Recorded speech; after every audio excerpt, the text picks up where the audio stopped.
ini disclaimer dulu ya. Gue secara politik lebih leaning ke kubu 01.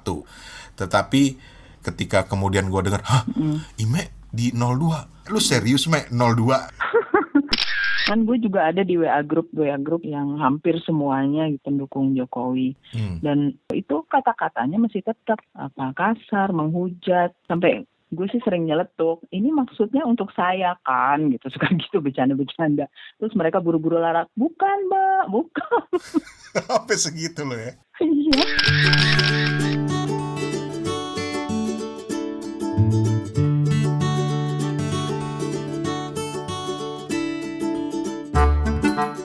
Hey there, kita akan ngobrol lagi di Suarane Podcast bareng gue Rane Hafid. Dan gue sekarang ngajak temen gue nih. Tapi sebelumnya kita ceritain dulu apa yang kita mau obrolin, yaitu soal ini agak sensitif nih dan selalu gue hindarin di podcast ini gitu ya. Karena salah satu pertimbangannya gue takut kehilangan temen gitu loh. Makanya gue gak angkat di podcast ini. Tapi akhirnya sekarang gue putuskan untuk angkat karena gue tuh pengen banget gitu loh masalah ini cepat selesai, yaitu masalah pasca Pilpres. Tapi mungkin bukan ke politiknya, tapi lebih kepada hubungan antar pertemanan pasca Pilpres.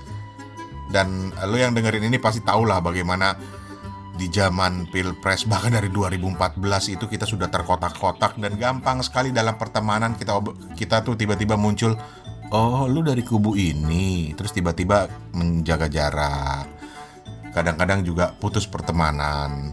Tapi enggak buat teman gue yang satu ini, walaupun kami berbeda kubu.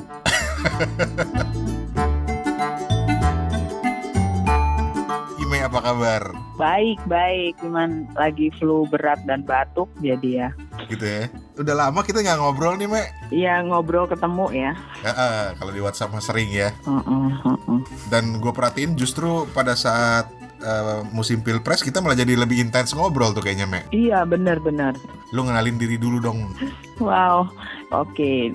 Buat pendengar podcastnya Rane, sahabat saya, semua teman-teman alumni Fakultas Ilmu Sosial Ilmu Politik UI yang masuk tahun 89 jurusan Ilmu Komunikasi itu pasti teman dekat, karena kita cuma berberapa ya nih, 40-an ya. 40 orang. Jadi kita kompak banget. Dekat gitu sampai sekarang. Kompak luar biasa. Gitu. Jadi saya Imelda Bahtiar. Sekarang mungkin intensnya sebagai penulis buku ya, karena memang itu pekerjaan 10 tahun terakhir. Dan buku saya temanya memang serius-serius banget. Saya penulis non-fiksi, buku saya latar belakangnya pasti sejarah, tragedi 65, kedirgantaraan, pemikiran tokoh, tapi sebagian besar tokohnya udah sepuh ya gitu. Jadi kebetulan penerbit buku Kompas sering banget mempercayakan naskah-naskah atau tokoh-tokoh yang orangnya memang sudah penuh hidupnya dalam tanda kutip, artinya secara usia dia sudah sepuh dan biasanya orang-orang itu intens di bidangnya, di satu bidang. Kebetulan S2 saya kajian gender, jadi pertama kali tokoh-tokoh yang saya tulis atau saya sunting pemikirannya dalam sebuah buku itu ya tokoh-tokoh isu perempuan di Indonesia. Salah satunya Profesor Saparina Sadli yang sampai sekarang saya kagumi, guru saya itu berbagai beberapa buku dan pemikirannya saya yang menyuntingnya menjadi sebuah buku yang bisa dipahami oleh orang kebanyakan gitu, artinya populer. Itu sih itu 10 tahun, 11 tahun lah terakhir itu yang gue kerjain. Lu gak capek, Me, nulis terus? Senang banget justru, bersyukur gitu. Penulis apalagi sih bahagianya. Iya. Kalau lihat bukunya dibaca aja udah seneng banget gitu, apalagi terus diaplikasikan di hal-hal lain, tulisan mereka atau skripsi mereka. Dan jadi ingat nih, kita kan punya podcast Kepo Buku, jadi kapan-kapan lu juga ngobrol di sana ntar soal buku lu ya, Me? Oh iya, boleh. Nah, boleh. boleh. Jadi, Dan ini buku gue terakhir sekalian biar nanti masuk kepo buku. asik. Ini akan meluncur 13 Agustus ya. Insya Allah tuh 13 atau 14 Agustus gitu book launchingnya. Itu adalah tentang layanan kesehatan jiwa di Indonesia. Judulnya emang apa namanya? Serem amat. Nggak seksi ya. Tapi ternyata menyunting buku itu bukunya ditulis oleh 42 penulis. Mereka semua psikiater, psikolog, perawat jiwa. Dan gue baru sadar nih itu ternyata kita tuh parah banget, kalau anak muda sekarang bilangnya parah banget ya, karena cuma punya 1022 psikiater yang mengurusi kita yang 260 juta orang itu. Jadi kebayang kan? Tapi kita nggak bahas itu ya. kita nggak bahas itu. Nanti kita akan undang khusus Ime di Kepo Buku buat ngomongin soal ini gitu. Iya, itu dia. Oke, tapi sekarang kita mau ngobrolin soal pertemanan. Jadi gini, ini disclaimer dulu ya. Gue secara politik lebih leaning ke kubu 01 gitu loh. Tetapi gue sebagai orang yang punya teman banyak, termasuk lo, Me, ketika kemudian gue dengar, Ime di 02, kenapa gitu. Terus akhirnya ngobrol lah sama Ime segala macem gitu ya. Santai sih ngobrolnya, dan akhirnya oh fine, nggak masalah kok berbeda gitu loh. Tetapi ini kan hanya kecil saja di lingkungannya. Dalam skop yang lebih luas kita ngelihat begitu lu beda aja, jangankan temen, satu keluarga aja bisa pecah gitu. Lu ngelihat itu nggak sih, Me? Oh iya. Iya, ngelihat banget, terutama sejak 2017 ya, itu makin tajam. Tapi gue tuh ngelihat positifnya juga apa yang kita alamin dari mulai pilkada DKI yang heboh itu sampai sekarang. Kita tuh belajar banyak sebagai bangsa ya, sebagai dalam hubungan pertemanan juga, karena ternyata banyak juga hasil yang positif gitu yang didapat, nggak semuanya. Jadi kemarin banyak orang-orang, teman-teman, dosen-dosen di UI yang tentu saja aku bicara pendukungnya Pak Jokowi ya, itu mereka merasa selama ini terpecah belah dari pilkada DKI, terpecah belah dengan sangat tajam. Itu semua karena apa yang dilakukan oleh kubu 02 seperti itu. Itu mungkin di tataran atas kita mungkin seperti itu. Tapi gue lihat sendiri sebulan ini terakhir gue ada di kota kecil di Kabupaten Agam selama sebulan, dan gue lihat itu sama sebenarnya nggak berimbas sampai ke bawah. Di sana 02 menang telak seperti kita semua tahu. Di Sumatera Barat itu 87% ya 02, termasuk Agam. Nah mereka kok ya bisa nggak berlarut-larut, dan itu bisa nggak berimbas kemana-mana gitu. Semua dihadapi dengan dewasa. Yang kayak gini bisa gitu loh, kota kecil begitu. Kita harus bisa juga dong. Atau justru karena kota kecil kali ya? Oh mungkin. Udah guyup, udah deket banget gitu kali ya. Tapi ketika kita ngomong dalam konteks yang lebih luas, buset, Me. Iya. Gak usah lah ngomong politik, ngomong rivalitas klub bola yang klubnya aja nggak ada di Indonesia gitu loh. Klub di liga mana gitu itu bisa gitu loh. Atau ya kalau yang liga lokal nggak usah ditanya lah, lu lihat bagaimana sampai bentrok fisik segala macam. Jadi makanya gue pengen ngajak lu ngobrol cuma untuk ngelihat gimana ya caranya kita nyatuin perbedaan. Kita nggak, ini bukan diskusi panel gitu, tapi mungkin kita berangkat dari pengalaman yang udah. Nah mungkin gue mau berangkat dikit dari titik ketika gue yang merasa, ini gue jujur ya dari sisi gue ya, gue yang merasa Ime tuh gila, temen gue dari zaman kita di pelonco dulu di kampus gitu loh. Sampai kemudian gue dengar kabar dan akhirnya gue tanya ke lu ya, Me, kalau lu ingat. Hah, Me, lu serius, Me, 02 gitu loh. Itu masih ingat gak lo? Sebenarnya sih itu panjang, maksudnya orang-orang mengira gue serta-merta gitu ya, maksudnya untuk menjadi counter sama itu orang yang penulis-penulis teman-teman sih kebanyakan gitu, karena mereka tahu sebelumnya gue menulis buku Kami Ahok. Mungkin Ya. itu bukunya cukup terkenal sih kalau kita googling itu masih dicari orang Banget, di berbagai toko banget. online buku-buku gitu ya. Aha. Nah, buku itu ditulis oleh 18 penulis yang semuanya tergabung dalam penerbit buku Kompas. Itu kami bukan penulis tetap, semua penulis lepas, tapi kebetulan buku-buku kami terbitin PBK semua dan nulis di situ hanya untuk menyorot kebijakan gubernur yang pro perempuan dan anak gitu. Jadi sesuai banget sama sekolahan. Dan buku itu ngundang reaksi teman-teman yang merasa seharusnya gitu. Gue kritis terhadap pemerintahan Ahok ini gitu. Harusnya gini-gini padahal belum juga baca gitu bukunya, isi tulisannya. Okay. Jadi itu berangkat dari situ nih. Akhirnya gue berpikir mungkin ya masyarakat kita emang nggak pernah baca. Jadi kenapa seseorang itu berpihak ke salah satu kubu, itu pasti ada ceritanya, jalur panjangnya yang sebenarnya bisa dilihat dari apa dia sebelumnya, apa aja yang udah ditulis. Nah itu tuh di gue gampang sekali. Dari 2014, yang jelas gue udah ada di fraksi Gerindra sebagai menulis lah gue di situ karena memberikan berbagai isu, terutama memang isu perempuan dan anak. Perempuan dalam politik yang gitu-gitu. Nah itu aja 2014 itu kan nggak sebentar ya, itu lama banget.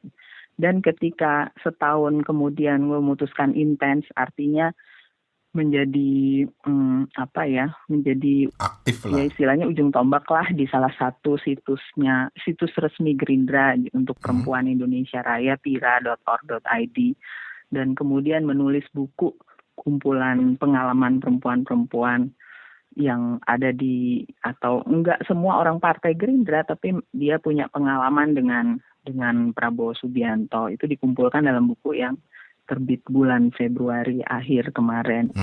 Nah menurut gue gitu harusnya orang-orang itu adil melihat itu gitu, bukan hanya gue, karena gue juga mengalami diserang gitu ya, orang-orang yang nggak tahu atau gimana. Harusnya pada setiap orang dilihat kenapa dia berada di sana gitu. Yang paling itu gue pernah diskusi juga sama teman-teman yang paling ini misalnya orang-orang yang memperjuangkan kesehatan berbasis komunitas ya, kayak di Indonesia kan udah ada Dr. Gamal Albin Said, atau ya orang-orang yang kita tahu sering warawiri di media dia seperti apa gitu ini pendapatnya. Ketika dia ada di kubu 02 semua kayak meradang gitu. Kok gini padahal itu menurut gue itu pilihan pribadi gitu, pilihan kita sebagai orang yang bebas berpolitik. Kalau misalnya enggak mau atau enggak setuju dengan itu, tidak apa-apa.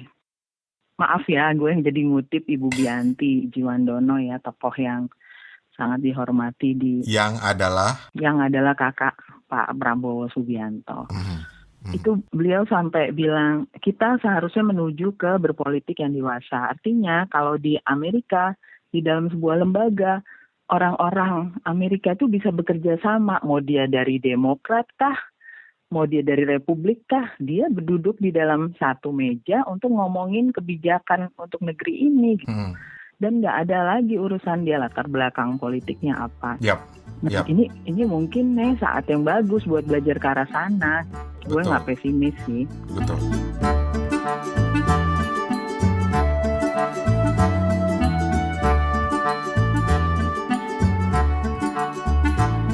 Oke.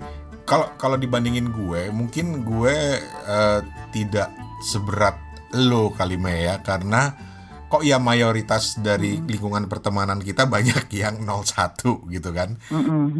Ya akibatnya ini kan ada teori yang dalam digital atau media sosial tuh yang cerita tentang filter bubble. Ketika lu sudah merasa ada di dalam sebuah lingkungan dan semua orang punya pendapat sama dengan lo, dunia juga punya pendapat sama dengan lo. Tapi ketika ada di salah satu itu kemudian ternyata punya pendapat beda, dia kemudian dianggap berbeda. Nah, gue nggak menemukan banyak masalah, nggak ada yang nanya tuh, lo kenapa sih dukung Jokowi gitu loh. Tapi Mm-mm. Gue kemudian jadi tertarik ke lo gitu loh. Ketika lo dalam lingkungan yang, ya lu sendiri bilang tadi kan lu nulis kami Ahok. Mm-mm. Orang selalu kemudian mengkategorikannya sebagai ini ada di sini nih Mm-mm. Mm-mm. gitu. Mm-mm. Tapi kemudian lu aktif di Gerindra dan bahkan menulis buku kumpulan tentang apa tadi? Tentang Prabowo Subianto dalam berbagai sisinya, Tentang Prabowo Subianto dalam berbagai sisinya. Nah, pengalaman mereka ya. apa sih yang lu alami di masa-masa ketika ini? Sebenarnya itu kalau menurut gue yang mesti dipertahankan adalah profesionalitas kita gitu sini. Yap. Jadi ketika sebuah tulisan atau sebuah buku atau kolom atau apa itu ada landasan yang sahih.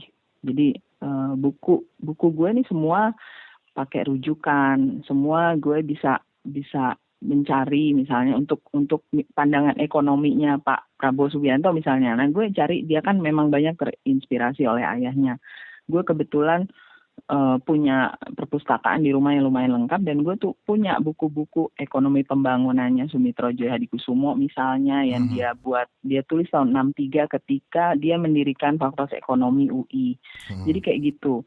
Nah, itu yang rupanya gitu banyak orang lain juga pengen tahu karena tidak punya bahan yang sama gitu. Artinya gini, misalnya dia pendukung Jokowi, dia kok nggak punya bahan yang sama tebelnya gitu seperti bahan yang kita punya tentang Pak Prabowo gitu. Itu selalu gue kasih ke teman-teman gue penulis di Kompas yang sebagian besar malah hampir semua adalah pendukung Jokowi. Gue bilang bisa dong dibuat buku yang seperti itu ya, nggak usah dengan skema yang sama, tapi paling nggak ketika orang bertanya apa sih bagusnya Pak Jokowi orang lain yang masih belum memilih atau apa, mereka bisa dapat dari buku itu, bisa tahu meskipun hanya dalam bentuk buku, nggak usah ketemu, nggak usah apa, nggak usah ini, dengan penulisnya mereka bisa dapat. Nah, yang terjadi sekarang itu baru kemarin gue diskusi sama anak muda ya, dia wartawan Kompas TV, jauh lebih muda umurnya dari kita nih, dan dosen di Fakultas Ilmu Komunikasi Unpad, dan dia bilang, kenapa ya Mbak kita tuh nggak bisa bijak juga gitu kan, kalau kita pendukung Jokowi atau kita pendukung Prabowo harusnya kita yang paling tahu sama dukungan kita, sama junjungan kita, bukan orang lain. Yang terjadi adalah kebalikannya, jadi pendukung 01 memberitakan hal jelek berulang-ulang, viral, entah benar entah tidak, video-video, meme-meme disambung-sambung apa segala tentang 02. Nah 02 pun juga melakukan sebaliknya, itu juga gue akuin, dan itu kampanye gue di dalam juga cukup dapat tentangan, jangan khawatir gitu. Mereka, Mbak gak usah susah-susah lah Mbak, nyari referensi kemana-mana gini-gini. Atau kayak, Mbak mulai deh Mbak pikirannya, kayak penulis buku. Loh emang saya penulis buku, maksudnya buku gak akan pernah dibaca dan gak akan jadi rujukan kalau gak ada bukti sahihnya. Sama seperti itu, kita gak akan pernah didukung, akan dianggap sepele kalau nggak ada buktinya. Apa buktinya? Apa rujukannya? Itu sih sebenarnya nih.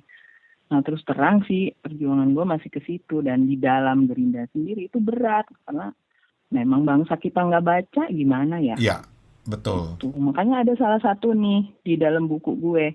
Jadi dia itu mudah banget. Jadi di Gerindra ada satu. Ini di buku yang mana nih, Mak? Di buku yang baru yang judulnya Prabowo Subianto dalam 67 tuturan emak-emak kan.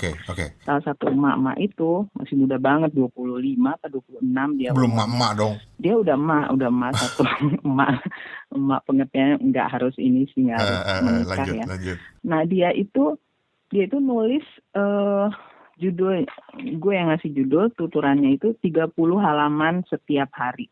Jadi dia bilang waktu dia bergabung sama Gerindra, dia masih baru lulus SMA gitulah ya, itu 10 tahun yang lalu waktu dia gabung. Itu yang ditekankan Pak Prabowo waktu dia direkrut adalah kalian harus berhasil nyetor ke saya 30 halaman yang kalian baca setiap hari, bikin reviewnya. Itu gue nggak tahu kan, gue nggak kenal beliau sampai sedetil itu. Suka baca, iya gue tahu. Tapi bahwa dia berusaha dengan keras meminta orang yang bergabung kader buat baca, itu gue baru tahu. Di dalam gue bilang, lo bukannya kalian berdengar sendiri dulu Pak PS bilang gini tentang baca, kenapa saya sekarang pakai rujukan, mencari benar. Jadi selalu skeptis gitu loh, Net, tiap ada info tentang Pak PS, emang benar ngomongnya begitu? Itu persis begitu ngomongnya. Itu tuh omongan yang gitu di rapat pun sering Mbak nih ada-ada aja gitu.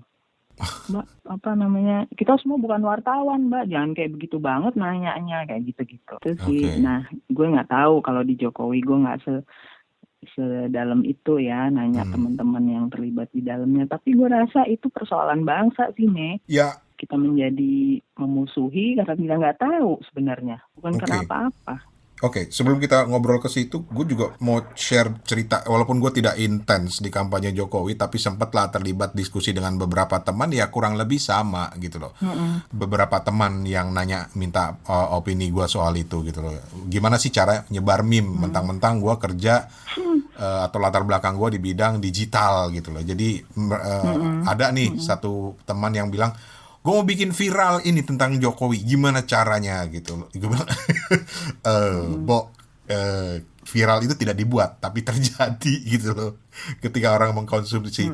Tapi ini hanya untuk menggambarkan bahwa pergulatan di kedua kubu itu terjadi, bahwa perbedaan opini, cara di kedua kubu itu terjadi juga ya, Mek ya? Banget.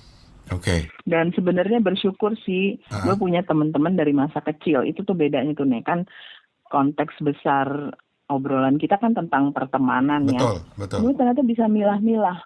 Oh ternyata ya teman-teman yang dari masa kecil nih, yang umur kita masih 16, 17, ini nih teman-teman yang tulus. Mereka nggak akan serta-merta jatuhin palu, ketuk palu, cuman karena hal yang sekarang. Gitu. Misalnya tentang buku Prabowo ini misalnya. Beberapa teman malah langsung, ngopi bareng yuk nih, ngomongin ini, pengen banget denger proses buku ini, atau pengen kayak gitu loh. Oke. Padahal gue tahu persis mereka pendukung 01. Jadi ada ya yang ngajak lu ngobrol, ketemu, tapi dalam konteks dengan dukungan lu sekarang dan buku lu yang mendukung 02 itu ada ya? Banyak. Karena ternyata buku ini menjadi satu-satunya buku di luar yang ditulis Pak Prabowo sendiri. Buku Prabowo kan yang terkenal yang paradoks itu kan, yang selalu dibawa-bawa kampanye kemana-mana.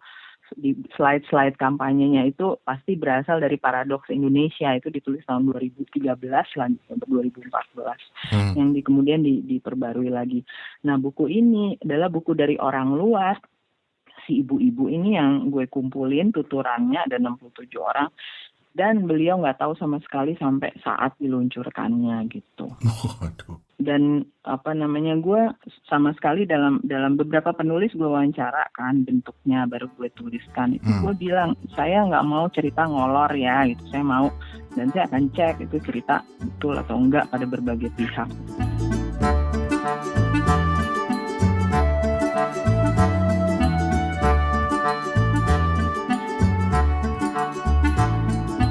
Jadi itu bukti aja lah kenapa akhirnya gue ajak Ime ke sini adalah karena untuk nunjukin, dan gue merasa bahwa Ime adalah salah satu yang masih bisa gue ajak ngobrol dalam konteks perbedaan ideologi politik kita, walaupun kadang-kadang dan mungkin sering akhirnya kita sepakat untuk tidak sepakat, dan itu fine-fine aja gitu loh. Harusnya fine-fine aja gitu ya.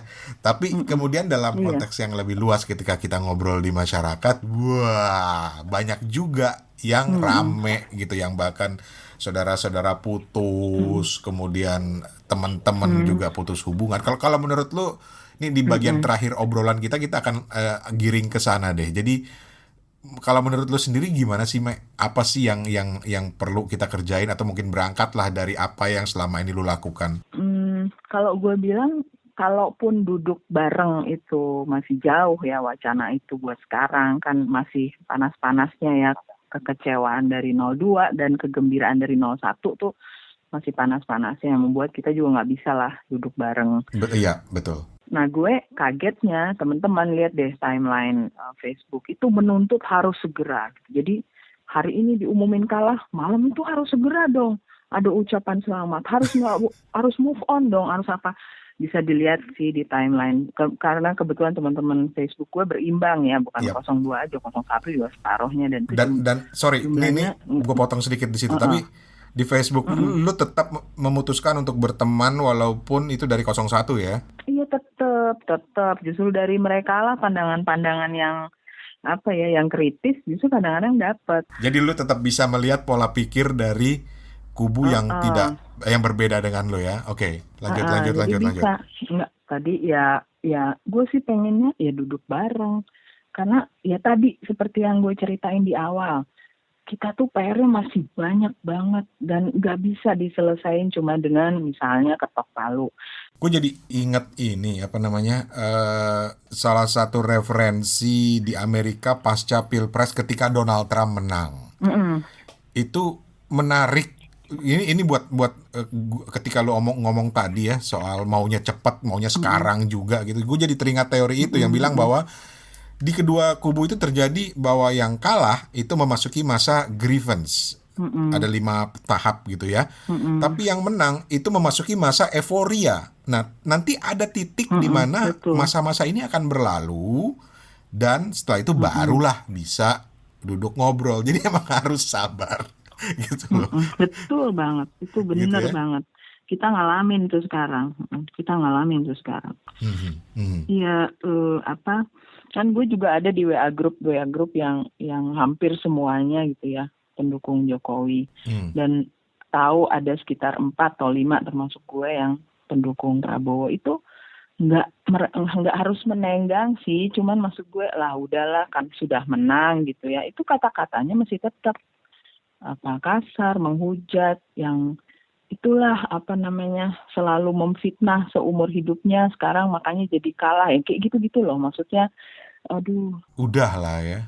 Sampai 2 minggu terakhir sampai nggak bisa nulis loh efeknya, karena tulisan gue kan bukan lagi soal politik dan bukan lagi itu, jadi rasanya jadi negatif, hawa negatif banget gitu kata-kata mereka. Sampai gue sih sering nyeletuk, ini maksudnya untuk saya kan gitu, suka gitu bercanda-bercanda, kan saya doang yang 02 gitu. Terus mereka buru-buru larak, bukan mbak, bukan. Sampai segitu loh ya. Iya. Terus seorang profesor yang 40 tahun meneliti ya kalau gue kasih tahu dia meneliti apa, orang pasti tahu dia siapa. Jangan. Oke. Yang gue letakkan dalam pucuk deh kalau gue mau nulis bagus, baca buku dia kayak gitu-gitu. Umurnya 2 kali lipat kita gitu. Tiba-tiba dia WA panjang banget gitu ya dalam bahasa Inggris, terus intinya dia tulis dengan huruf gede-gede ya, akhirnya verify your references. Sampai bingung, tadinya mau balas tapi udahlah gitu, terima kasih aja cukup, terima kasih Prof. Tapi sampai bingung, dia baca tulisan atau buku saya yang mana yang nggak pakai referensi pada kita dalam penerbit yang sama. Itu penerbit kan nggak mungkin menerbitkan kalau bukunya acak-acakan gitu lah referensinya. Sangat kaget gitu teman-teman. Tapi balik lagi kembali, oh iya ini teman saya baru 3-4 tahun yang lalu kok, ya jelaslah dia nggak kenal saya sebetulnya. Itu tadi, itu kesimpulan gue udah makin kuat yang itu. Teman-teman masa kecil ya kayak lo, teman-teman kita di komunikasi, bahkan teman SD itu nggak pernah begitu, tulus banget. SD, SMP, SMA, kuliah. Dan andai aja ya kita semua seperti itu gitu loh. Tapi ya begitulah kenyataannya sekarang. Jadi kalau kembali ke teori psikologis ini, gue lupa banget namanya. Nanti gue coba cari referensinya. Tapi kita sekarang ada di titik itu.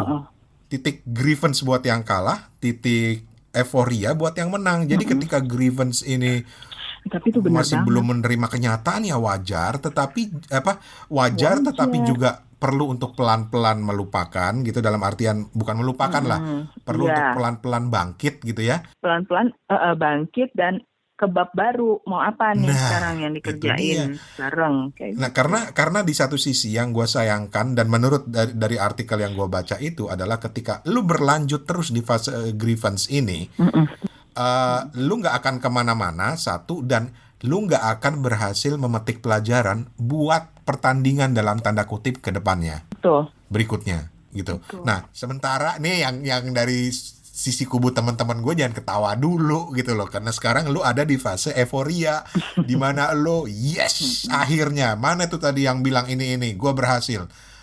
Mana nih yang di MK ngomong bukti ini pakai Fox Pro misalnya, itu kan jadi bahan ketawaan, dan gue heran kenapa Fox Pro-nya yang diketawain dan bukan fakta datanya misalnya gitu ya. Iya, bukan datanya. Nah, yang ada di sisi itu jangan senang dulu karena lu sekarang ada di masa euforia, dan masa euforia konsekuensinya adalah lu nggak akan move on dan lu merasa akan terus senang-senang gini, dan ketika nanti lu menemukan masalah bingung lu mau ngapain gitu loh. Itu dia emang.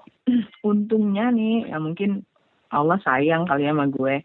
Gue dikasih deadline kerjaan yang numpuk gitu ya setelah masa kekalahan 02 gitu. Itu juga mantu banget loh nih. Untuk Dan ini yang mengalihkan ya.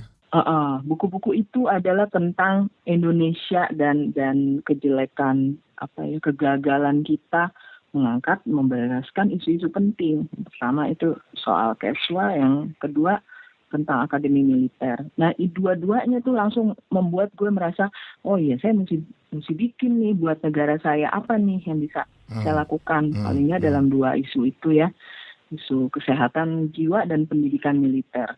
Dan itu gue terbayang teman-teman gue yang belum bisa bergerak lain kecuali di politik praktis ya. Itu berat emang. Berat banget emang. Bener. Politik praktis itu kata kuncinya.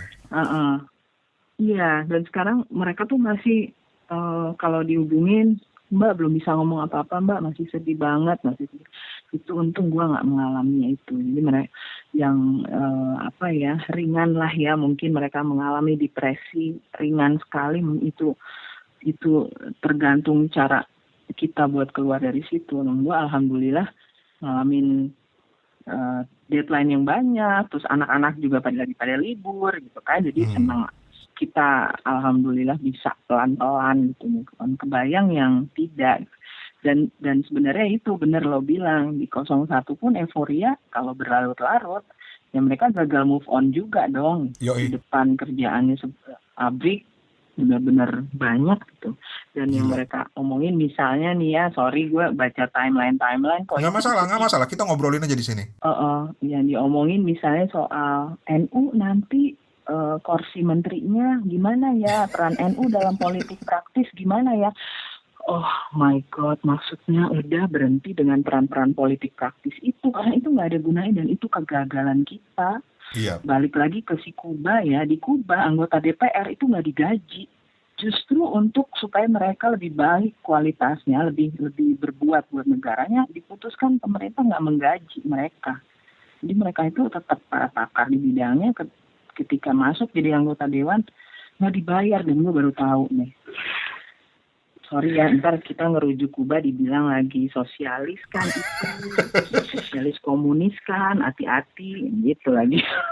Nggak, maksud gue kalau kita mau ngomong kita harus mikir begitu-begitu, nanti kita gak ngomong-ngomong, kita gak berpendapat. Iya memang, ya sebenarnya sih ujung mulai paling bawahnya sih literasi aja kali Dene, mulai dari situ supaya kita tuh nggak langsung ketok palu orang tuh salah bener, nggak ada, salah bener tuh nggak ada. Udah lama gue meyakini itu setelah gue 10 tahun ini bikin buku ya. Pemikiran satu tokoh yang digede-gedein orang bahwa dia selalu paling sahih, dia selalu dalam beberapa isu yang diangkat di dalam bukunya, gue langsung tahu, oh ini yang keliru Bu, bukan gini sebenarnya. Dia ada gitu, dia bukan dewa, sama aja dengan yang ini.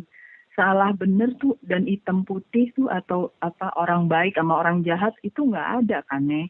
Yep. Kita kan tahu diajarin dari kecil kalau setiap orang pasti punya sisi jelek dan sisi bagusnya. Betul. Tugas kita buat mengkritisi itu sebenarnya kayak gitu. Cuma itu tuh nggak kelihatan sekarang ini. Yang 01 yang dewa gitu Pak Jokowi itu. 02 juga gitu sebaliknya. Gue juga banyak ketemu die hardnya lah ya di 02 yang susah banget gitu dia diajak ngobrol. Dan itu kalau disatuin sebenarnya itu bagus buat bangsa, itu aset kita dua-duanya. Itu sih sebenarnya, dan jangan khawatir ya, Pak Prabowo pun berpikir ke situ, gue yakin. Karena nih di buku gue salah satu emak-emak yang nulis di sini adalah Linda Jalil. Pasti tahu dong siapa ya Linda Jalil. Linda Jalil, yap. Wartawan senior Tempo zaman di Kuningan ya, sebelum Tempo di Bredel. Dia 02 sejak Gerindra berdiri, dan kebetulan adalah sahabat Prabowo Subianto dari dulu, dari zaman dia wartawan Istana. Jadi karena kedekatannya karena itu. Dan dia nulis, gue udah pernah share di Facebook, dia nulis di sini tentang ketakutan orang apakah Pak Prabowo itu mau ya nanti nyelamatin Pak Jokowi, mau ya datang ke pelantikan, tuh pertanyaan-pertanyaan kayak gitu. Gimana ya kalau dia kalah? Itu sebenarnya dia udah nunjukin tahun 2014. Yep. Hari ini diumumin, 3 hari kemudian dia mengundang Pak Jokowi makan ketoprak di Kertanegara. Dan itu tuh orang tuh kayak lupa gitu loh itu. Dan Mbak Linda ngingetin sendiri karena dia hadir di Kertanegara waktu itu. Dan langsung nanya ke Pak Prabowo, kok bisa sih Mas? Kok bisa begitu sih Mas? Cepet banget gitu. Kecewa, kita semua aja pada masih kecewa. Itu kok bisa langsung gitu. Nanti mutusin ke DPR RI juga kan, ke Senayan. Terus jawabnya ya cuman satu kalimat aja, tapi telak. Dan langsung gue jadiin judul buat tulisan Linda. Kata Pak Prabowo, untuk negara ini. Padahal waktu itu lebih parah. Karena MK itu sama sekali nggak mau buka bukti yang kita punya. Yep. Ada 6 kontainer. Dia nggak mau buka. Karena nganggep nggak perlu diperiksa. Nggak cocok. Ini proses MK yang ini. Mereka masih mau melakukan sidang maraton berhari-hari waktu itu. Mutlak 9 orang hakim MK itu tidak mau membuka semua bukti yang kita kasih. Coba. Dari sisi itu orang mestinya ya tahu dari orang yang dekat ya. Jadi bukan Betul. Mbak Linda tentu aja dia sahih karena dia mendampingi Pak Prabowo. Yep. Nah itu maksud gue yang literasi itu. Sementara kita senangnya percayanya ya pada meme-meme yang sudah beredar itu, yang kadang gue aja nih yang nggak ada papanya, maksudnya cuma ya kader biasa lah, ketemu juga belum, diskusi juga belum. Gue sakit hati loh dengan segala meme itu karena tahu itu bohong. Coba bayangkan dia sendiri gitu ya, Prabowo Subianto sendiri dan keluarganya. Yoi. Aduh. Dan to be fair dari sisi gue bahwa itu pun terjadi di kedua belah sisi, di 01 dan 02. Tetapi poinnya sekarang adalah udah ya itu bukan udah berhenti gitu loh, tetapi udah yang masih grievance tolong dihargai bahwa masa-masa itu tentu tidak bisa ditolak, tapi yang euforia juga please jangan terlalu tinggi gitu loncatnya gitu. Ya kita wartawan pasti setuju ya, Nek. Oh gue lupa cerita, Ime ini juga dulu sama-sama jadi wartawan di lapangan ya, Me. Emang zaman 98. Aduh, kangen banget dah masa-masa itu. Iya bener. Ya wes, Ime thank you banget ya, Me. Oke. Optimis kan pastinya ya. Kita Harus. selalu optimis dong. Apalagi ini udah sharing cerita nih sama lo, gue jadi makin optimis deh. Seneng. Semangat lagi mudah-mudahan. Semangat. Alright. Thank you, Me. Assalamualaikum. Sama-sama nih. Bye-bye. Waalaikumsalam warahmatullahi.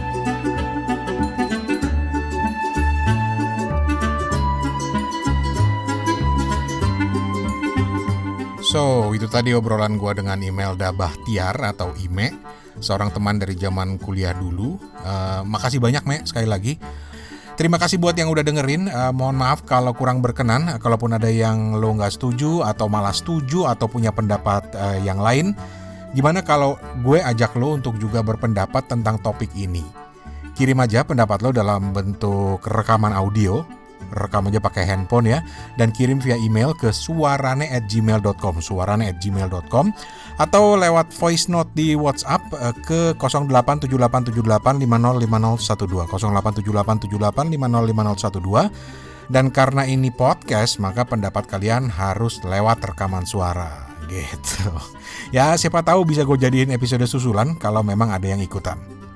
Jangan lupa main ke website Suarane Podcast di suarane.org atau dengerin di banyak aplikasi podcast di ponsel lo. Mau Apple Podcast bisa, Google Podcast bisa, Spotify bisa, SoundCloud, Breaker, aplikasi dengar radio dan lainnya sebagainya. Cari aja kata kunci atau keywordnya Suarane.